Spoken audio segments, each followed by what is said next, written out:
रायगड महाराष्ट्रासह देश विदेशातील ताज्या बातम्या पाहण्यासाठी मॅक्स इंडिया लाईव्ह चॅनलला सबस्क्राईब करा आणि बेल आयकॉन दाबायला विसरू नका.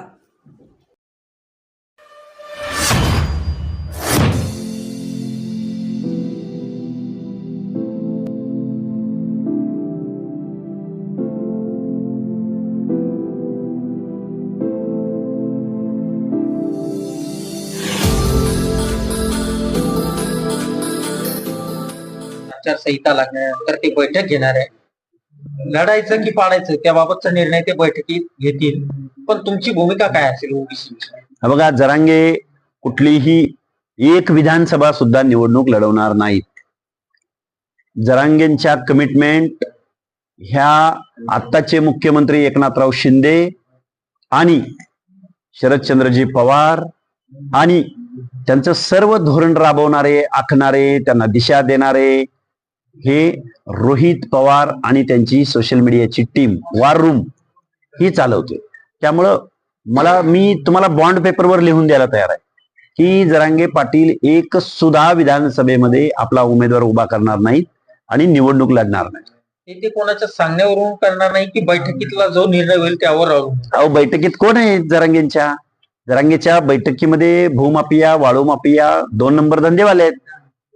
आणि उलट स्वागत असेल मग अशी लोक जर निवडणुका लढत असतील, पक्ष काढत असतील आणि जात अभिनिवेशावर निवडणूक लढत असतील, जातीचा खुट्टा बळकट करायसाठी जर निवडणुका लढत असतील, मतं मागायला कुठं जातील?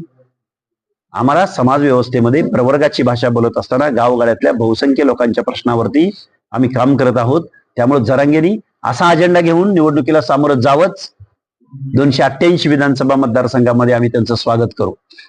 पण याच्या पलीकडे जाऊन जरांगे, तेवढी कुवत पाहिजे, तेवढी हैसियत पाहिजे जरांगेंची. जरांगेंनी आपलं उपोषणासाठी अजून 1-2 वेळा उपोषण करावं. त्यांनी तब्येत चांगली ठेवावी, सलाईन घ्याव्यात, सलाईन घेऊन उपोषण करावं किंवा अजून काय करता आलं तर करावं. निवडणुका, पक्ष, पार्टी, चळवळ आणि त्याचं नेतृत्व करणं, माणसं निवडून आणणं, भल्या लोकांना 2-4 आमदार निवडून आणता आले नाहीत आणि हे चालले 288च्या निवडणुका जिंकायला आणि लढवायला. त्यामुळे असं काही नाही. आणि पाडणार आहेत कुणाला जरांगे?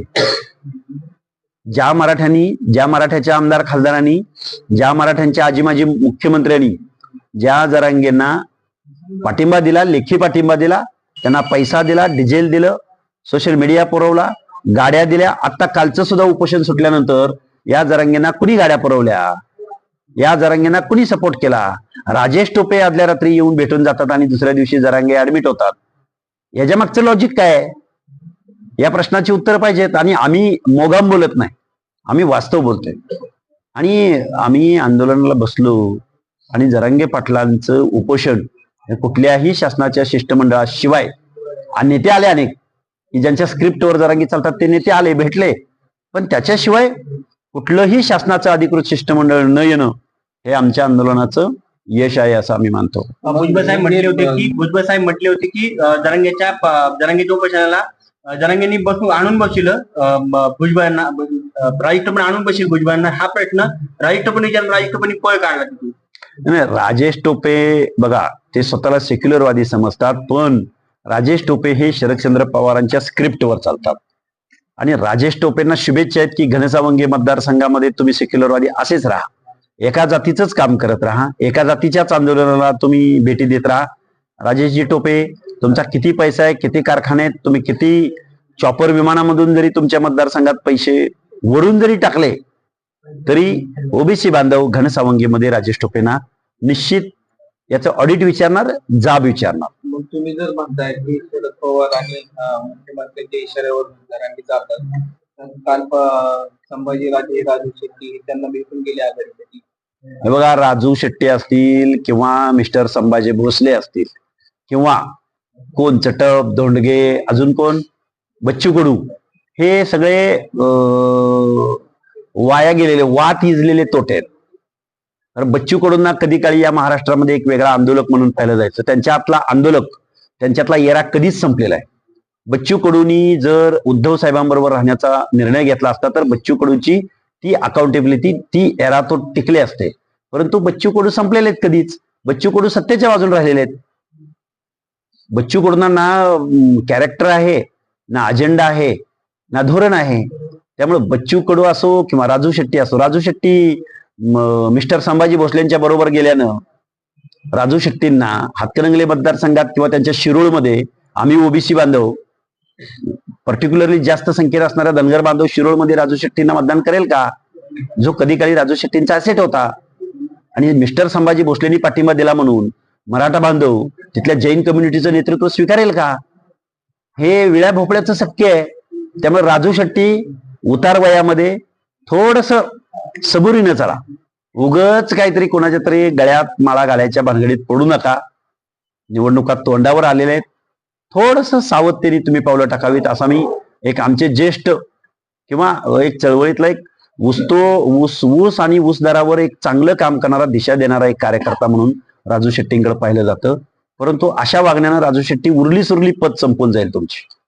संभाजीराजे ज्या वेळेला अंतरवालीमध्ये आरक्षणाचे प्रश्न, सामाजिक न्यायाचे प्रश्न तसेच पेंडिंग असताना यांच्या भावना न समजता महाराष्ट्रातल्या सगळ्या पक्ष आणि पार्ट्यांना एकच पडलेलं आहे की निवडणुकीचे उमेदवार कोणाबरोबर लढायच्या. कारण महाराष्ट्राच्या पक्षांची एवढी सरमिसळ झालेली आहे, कोण कोणाच्या पायात पाय घालतंय आणि कोण कोणाच्या हातात हात घालतंय. महाराष्ट्राची जनता एकदम संभ्रमावस्थेत आहे आणि सामान्य माणूस मात्र प्रचंड संभ्रमावस्थेत आहे. कुठल्या पक्षाला कुणाबरोबरही युती करू द्या आणि कुणी कुठं कितीही काहीही ताकद लावू द्या.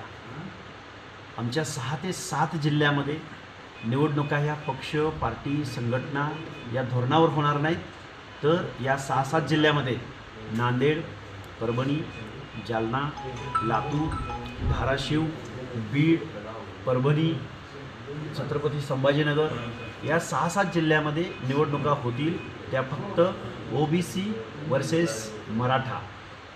ओबीसी हे सामाजिक न्याय हक्कासाठी, ओबीसी हे आपल्या हक्काधिकारांसाठी, ओबीसी हे आपल्या भविष्यातील अस्तित्वासाठी, स्वाभिमानासाठी या निवडणुका लढतील आणि सर्व गावगाड्यातल्या समाजव्यवस्थेमधल्या शोषित, वंचित, पीडित सर्व ओबीसी एकत्रित येऊन या प्रस्थापित घराण्यांच्या विरोधामध्ये निवडणूक लढतील. त्यामुळं मराठवाड्यामध्ये किंवा मी आत्ता बोललेल्या 6-7 जिल्ह्यामध्ये फक्त आणि फक्त एकच कार्ड चालेल, नवे पर्व, ओबीसी सर्व.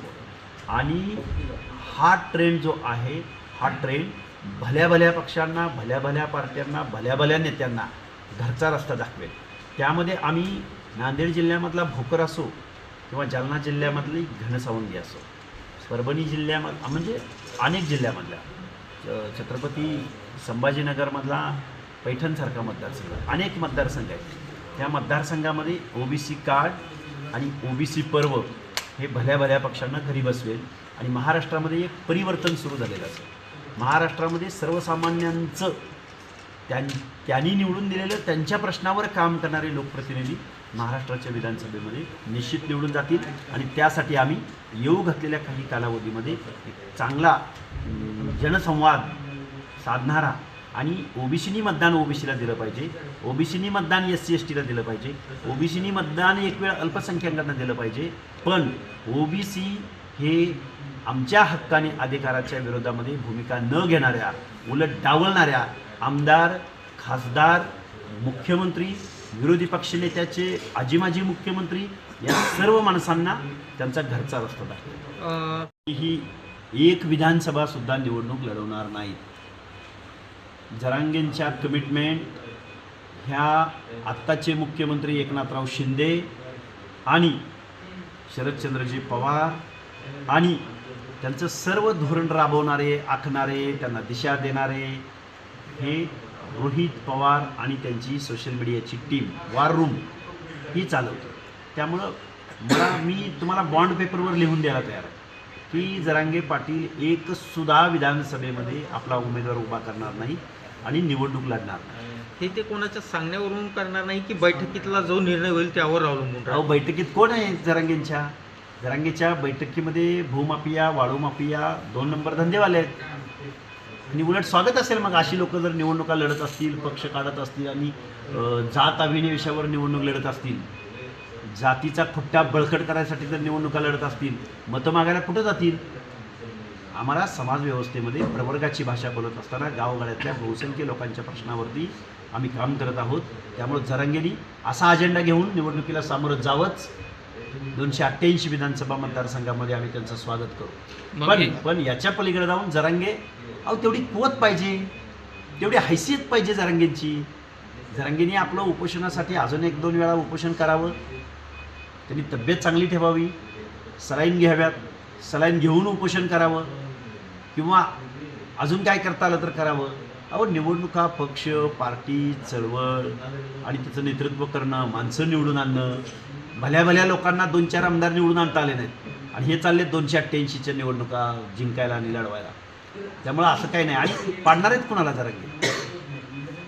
ज्या मराठ्याच्या आमदार खासदारांनी, ज्या मराठ्यांच्या आजी-माजी मुख्यमंत्र्यांनी ज्या जरांगेंना पाठिंबा दिला, लेखी पाठिंबा दिला, त्यांना पैसा दिला, डिझेल दिलं, सोशल मीडिया पुरवला, गाड्या दिल्या. आत्ता कालचं सुद्धा उपोषण सुटल्यानंतर या जरांगेंना कुणी गाड्या पुरवल्या?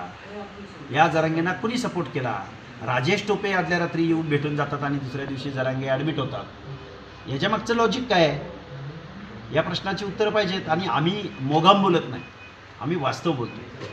आणि आम्ही आंदोलनाला बसलो आणि जरांगे पाटलांचं उपोषण कुठल्याही शासनाच्या शिष्टमंडळाशिवाय, आणि नेते आले अनेक की ज्यांच्या स्क्रिप्टवर जरांगे चालतात, ते नेते आले, भेटले, पण त्याच्याशिवाय कुठलंही शासनाचं अधिकृत शिष्टमंडळ न येणं हे आमच्या आंदोलनाचं यश आहे असं आम्ही मानतो.